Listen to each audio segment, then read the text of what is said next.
Assalamualaikum warahmatullahi wabarakatuh.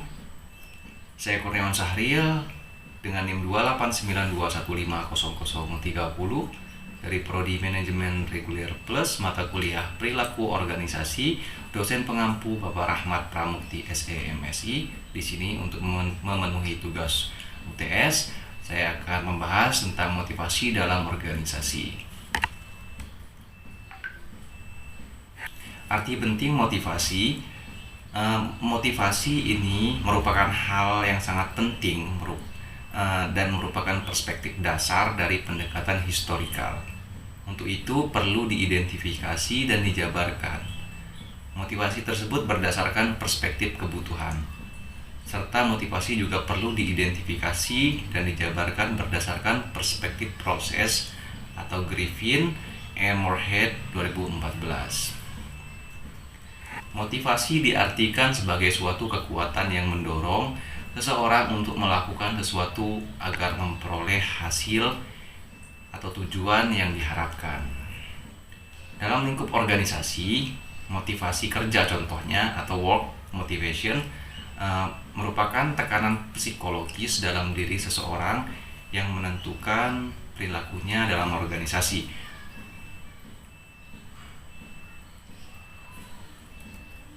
Selanjutnya, teori-teori motivasi.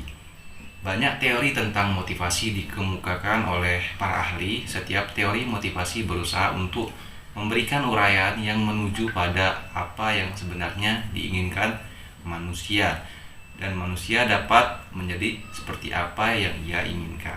Dalam ilmu manajemen, konsep awal motivasi adalah model tradisional yang dikaitkan dengan manajemen ilmiah, scientific management. Manajer menentukan cara memotivasi karyawannya.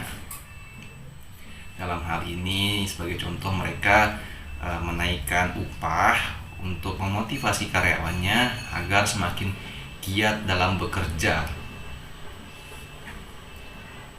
Teori kebutuhan. Teori ini memfokuskan pada apa yang menjadi kebutuhan orang agar hidupnya dapat tercukupi. Seseorang mempunyai motivasi jika dia belum mencapai tingkat kepuasan tertentu dalam hidupnya. Itu adalah teori kebutuhan. Selanjutnya ada teori keadilan. Teori keadilan ini yang berdasarkan pada asumsi bahwa faktor utama dalam motivasi ini yaitu motivasi pekerjaan adalah motivasi individu atas keadilan dari penghargaan yang dia terima. Selanjutnya teori penguatan. Teori penguatan ini dikemukakan oleh B.F. Skinner yang menegaskan bahwa tingkah laku dengan konsekuensi positif cenderung akan diulang, sedangkan tingkah laku yang berkonsekuensi negatif cenderung tidak diulang. Selanjutnya, yang terakhir ada aplikasi manajerial dari teori-teori motivasi sistem manajemen. Likert 1967 menekankan perlunya untuk mempertimbangkan sumber daya manusia dan sumber dana secara seimbang sebagai harta yang memerlukan adanya manajemen yang baik sebagai hasil dari studi penelitian perilaku organisasi dalam berbagai organisasi. Selanjutnya, Likert 1967 mengadakan program perubahan organisasi dalam berbagai bidang industri. Di sini jelas sekali bahwa program-program tersebut dimaksudkan untuk membantu organisasi bergerak dari asumsi teori X ke asumsi teori Y, dari pembinaan perilaku yang tidak dewasa kepada upaya mendorong dan mengembangkan perilaku yang dewasa. Terima kasih untuk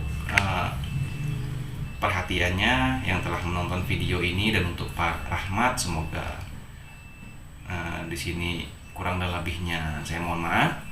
Untuk tugas UTS saya akhiri. Wassalamualaikum warahmatullahi wabarakatuh.